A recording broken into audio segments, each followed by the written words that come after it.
Hi hello ನಮಸ್ಕಾರ welcome to my channel. ಇವತ್ತಿನ ಈ ಎಪಿಸೋಡ್ನಲ್ಲಿ ಬಿಲ್ಡಿಂಗ್, ವಿಕಾಸಸೌಧ ಹಾಗೂ ವಿಧಾನಸೌಧದ ಬಗ್ಗೆ ಕೆಲವು ಮಾಹಿತಿಯನ್ನು ಹಂಚ್ಕೊಳ್ಳೋಕ್ಕೆ ಇಷ್ಟಪಡ್ತಾ ಇದ್ದೀನಿ. KR ಸರ್ಕಲ್ನಲ್ಲಿರುವ ಇವುಗಳ ಕುರಿತು ವಿಡಿಯೋ ನೋಡೋಣ ಬನ್ನಿ. ಇಲ್ಲಿ ಸರ್ ವಿಶ್ವೇಶ್ವರಯ್ಯ ಅವರ ಪ್ರತಿಮೆ ಇದ್ದು, ಅವರು ಸ್ಥಾಪಿಸಿದಂತಹ ಶ್ರೀ ಜಯಚಾಮರಾಜೇಂದ್ರ ಪಾಲಿಟೆಕ್ನಿಕ್ ಹಾಗೂ ಟೆಕ್ನಾಲಜಿಕಲ್ ಇನ್ಸ್ಟಿಟ್ಯೂಟನ್ನು ನಾವು ಕಾಣ್ಬೋದು.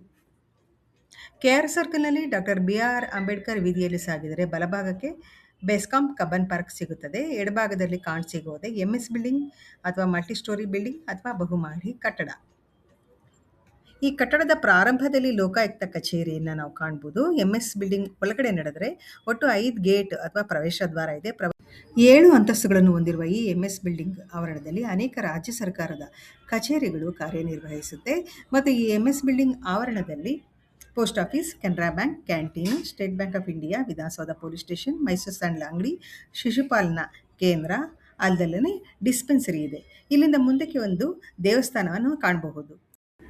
ಈ ದೇವಾಲಯದಲ್ಲಿ ಶ್ರೀರಾಮ, ಸೀತಾ, ಲಕ್ಷ್ಮಣ, ಆಂಜನೇಯ ಸಮೇತ ಶತ್ರುಘ್ನ ಹಾಗೂ ಭರತ ಇವರುಗಳ ಒಂದು ಪ್ರತಿಮೆಯನ್ನು ಕೂಡ ಇಲ್ಲಿ ಪ್ರತಿಷ್ಠಾಪಿಸಿ ಪೂಜೆ ನೆರವೇರುತ್ತೆ ಅನ್ನೋದು ವಿಶೇಷ.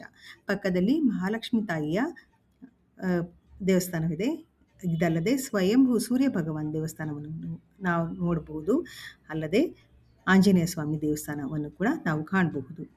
ರಾಮಾಂಜನೇಯ ಸ್ವಾಮಿ ದೇವಸ್ಥಾನ ಹಾಗೂ ಸೂರ್ಯನಾರಾಯಣ ಸ್ವಾಮಿ ಪ್ರತ್ಯಕ್ಷವಾದಂತಹ ಈ ಸ್ಥಳದ ಮಹಿಮೆಯನ್ನು ಈ ಬೋರ್ಡ್ನಲ್ಲಿ ಬರೆಯಲಾಗಿದೆ. ನಿಧಾನವಾಗಿ ಓದಬಹುದು. ತುಂಬ ಪುರಾತನವಾದ ಒಂದು ದೇವಸ್ಥಾನವಾಗಿದೆ.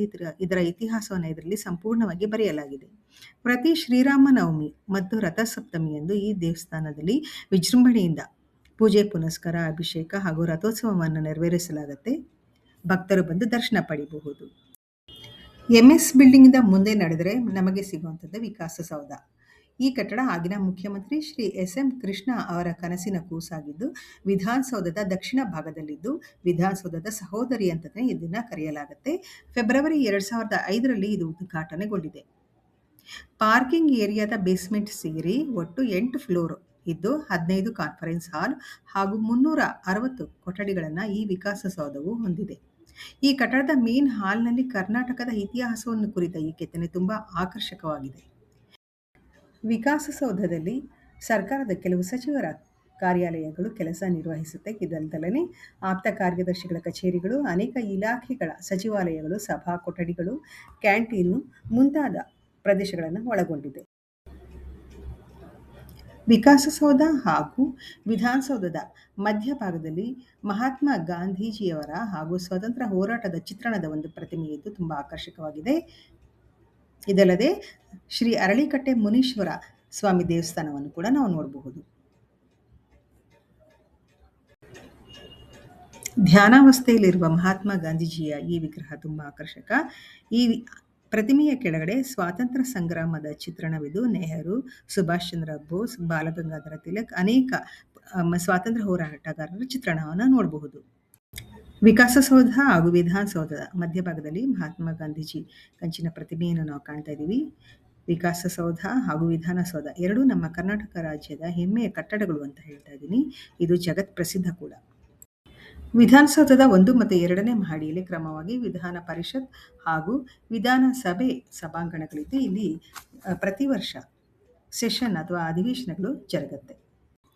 ವಿಧಾನಸೌಧವು 1956ರಲ್ಲಿ ಶ್ರೀ ಕೆಂಗಲ್ ಹನುಮಂತಯ್ಯನವರ ನೇತೃತ್ವದಲ್ಲಿ ನಿರ್ಮಾಣ ಪೂರ್ಣಗೊಂಡು ಅಂದಿನಿಂದ ಕಾರ್ಯನಿರ್ವಹಿಸ್ತಾ ಇದೆ. ಶ್ರೀ ಕೆಂಗಲ್ ಹನುಮಂತಯ್ಯನವರ ಪ್ರತಿಮೆಯನ್ನು ಕಟ್ಟಡದ ಪಶ್ಚಿಮ ಭಾಗದಲ್ಲಿ ನಿಲ್ಲಿಸಲಾಗಿದೆ. ವಿಧಾನಸೌಧಕ್ಕೆ ಒಟ್ಟು 4 ಪ್ರವೇಶ ದ್ವಾರಗಳಿದ್ದು, ಕಟ್ಟಡದ ಮೇಲ್ಭಾಗದ ಗೋಪುರಗಳು ಕಣ್ಸೆಳೆಯುತ್ತೆ. ಮುಖ್ಯ ಗೋಪುರದ ಮೇಲ್ಭಾಗದಲ್ಲಿ ಚಿತ್ತಾರಗಳ ಮಧ್ಯೆ ಅಶೋಕ ಸ್ತಂಭವನ್ನು ಸ್ಥಾಪಿಸಲಾಗಿದೆ. ಉಳಿದ ಭಾಗಗಳಿಗೆ ಸಂಬಂಧ ಕಲ್ಪಿಸುವಂತೆ 4 ಚಿಕ್ಕ ಗೋಪುರಗಳನ್ನು ನಿರ್ಮಿಸಲಾಗಿದೆ. ಒಟ್ಟು 4 ಮಹಡಿಗಳಿದ್ದು, ಪ್ರತಿ ಮಹಡಿಯಲ್ಲಿ 40ರಿಂದ 45 ಕೊಠಡಿಗಳನ್ನು ನಾವು ಕಾಣಬಹುದು. 3ನೇ ಮಹಡಿಯಲ್ಲಿ ಕ್ಯಾಬಿನೆಟ್ ಹಾಗೂ ಕಾನ್ಫರೆನ್ಸ್ ಹಾಲ್ಗಳನ್ನು ಕೂಡ ನಾವು ನೋಡಬಹುದು. ವಿಧಾನಸೌಧವು ಪೂರ್ವಾಭಿಮುಖವಾಗಿದ್ದು, ಡಾಕ್ಟರ್ BR ಅಂಬೇಡ್ಕರ್ ವೀದಿಯ ಆ ಕಡೆಗೆ ಹೈಕೋರ್ಟ್ ಇದೆ. ಪಶ್ಚಿಮಕ್ಕೆ KPSC, ಶಾಸಕರ ಭವನ, ಮಾಹಿತಿ ಆಯೋಗ, AG ಆಫೀಸ್ ಕಟ್ಟಡಗಳಿವೆ. ದಕ್ಷಿಣಕ್ಕೆ Vikasasoudha, MS building, SJP college ಇವೆ. ಉತ್ತರಕ್ಕೆ hotel capital, Akashvani, Rajbhavan, coffee board, podium block, Visvesvaraya ಕಟ್ಟಡ, GPO ಜನರಲ್ ಪೋಸ್ಟ್ ಆಫೀಸ್ ಈ ಕಟ್ಟಡಗಳನ್ನು ಕೂಡ ನಾವು ಕಾಣಬಹುದು. ವಿಧಾನಸೌಧದ ಮುಂದೆ ಸಂವಿಧಾನ ಶಿಲ್ಪಿ ಡಾಕ್ಟರ್ ಬಿ.ಆರ್. ಅಂಬೇಡ್ಕರ್ ಅವರ ಪ್ರತಿಮೆಯನ್ನು ಕಾಣಬಹುದು. ಇದಲ್ಲದೆ ನಾಡಪ್ರಭು ಕೆಂಪೇಗೌಡ ಹಾಗೂ ಶ್ರೀ ಬಸವಣ್ಣನವರು ಹಾಗೂ ಜವಾಹರಲಾಲ್ ನೆಹರು ಇವರ ಸ್ಟ್ಯಾಚು ಕೂಡ ಕಾಣಬಹುದು. ವಿಧಾನಸೌಧದ ನಿರ್ಮಾತೃ ಶ್ರೀ ಕೆಂಗಲ್ ಹನುಮಂತಯ್ಯನವರ ಸ್ಟ್ಯಾಚು ನಾವು ನೋಡ್ತಾ ಇದ್ದೀವಿ. ಇದನ್ನ ಪಶ್ಚಿಮ ಭಾಗ ಅಂದರೆ ವಿಧಾನಸೌಧದ ಹಿಂದಿನ ಭಾಗದಲ್ಲಿ ಈ ಒಂದು ಸ್ಟ್ಯಾಚುನ ಪ್ರತಿಷ್ಠಾಪನೆ ಮಾಡಲಾಗಿದೆ. ಇದು ಈ ವಿಧಾನಸೌಧದ ಹಿಂದುಗಡೆ ಗೇಟ್ನ ಒಂದು second prime minister of India Shri Lal Bahadur Shastri ಅವರ ಸ್ಟ್ಯಾಚುನ ನಾವು ನೋಡ್ತಾ ಇದ್ದೀವಿ. ಇವರಿಗೆ ಮರಣೋತ್ತರವಾಗಿ ಭಾರತ ರತ್ನ ಲಭಿಸಿದೆ. ಇವರ ಧ್ಯೇಯವಾಕ್ಯ ಜೈ ಜವಾನ್ ಜೈ ಕಿಸಾನ್. ಇವರು ತಮ್ಮ ಪ್ರಾಮಾಣಿಕತೆ ಹಾಗೂ ನಿಷ್ಠೆಗೆ ಹೆಸರುವಾಸಿ.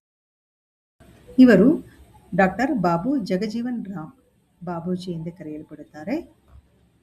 30 ವರ್ಷಗಳ ಕಾಲ ವಿವಿಧ ಖಾತೆಯ ಸಚಿವರಾಗಿ ಇವರು ಸರ್ಕಾರದಲ್ಲಿ ಸೇವೆ ಸಲ್ಲಿಸಿದರು ಅನ್ನೋದು ಹೆಗ್ಗಳಿಕೆ ವಿಚಾರ. ಈಗ ನಾವು ನೋಡ್ತಾ ಇರೋಂಥದ್ದು ಶ್ರೀ ಎಸ್ ನಿಜಲಿಂಗಪ್ಪ ಇವರ ಸ್ಟ್ಯಾಚು. ಮೂಲತಃ ಚಿತ್ರದುರ್ಗದವರು. ಕರ್ನಾಟಕದ 4ನೇ ಮುಖ್ಯಮಂತ್ರಿ.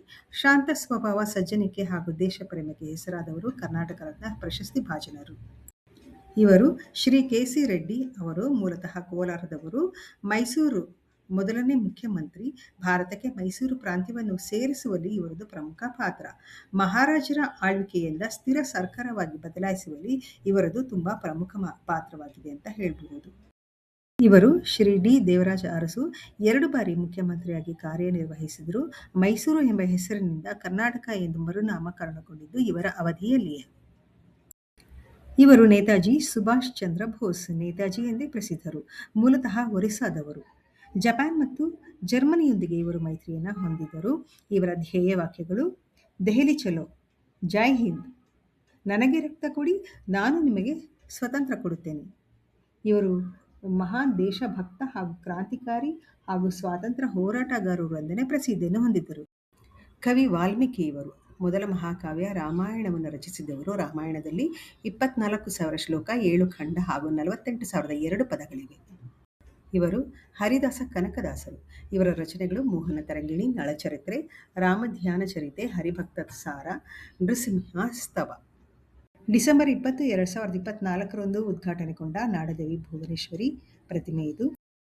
MS ಬಿಲ್ಡಿಂಗ್, ವಿಕಾಸಸೌಧ, ವಿಧಾನಸೌಧ ಈ ಒಂದು ವಾತಾವರಣದಲ್ಲಿ ರಾಜ್ಯ ಸರ್ಕಾರಿ ನೌಕರಳಾಗಿ ನನ್ನ ಕೆಲಸ ನಿರ್ವಹಣೆ ದೇವರ ಅನುಗ್ರಹ ಹಾಗೂ ತಂದೆ ತಾಯಿಯ ಒಂದು ಆಶೀರ್ವಾದ ಅಂತಲೇ ನಾನು ಭಾವಿಸ್ತೀನಿ. ಸೆಷನ್ ಅಟೆಂಡ್ ಮಾಡೋದು, ಆ ಒಂದು ವಾತಾವರಣದಲ್ಲಿ ಸೇವೆಯನ್ನು ಸಲ್ಲಿಸುವುದೇ ನಮ್ಮ ಭಾಗ್ಯ ಅಂತ ನಾನು ಭಾವಿಸ್ತೀನಿ.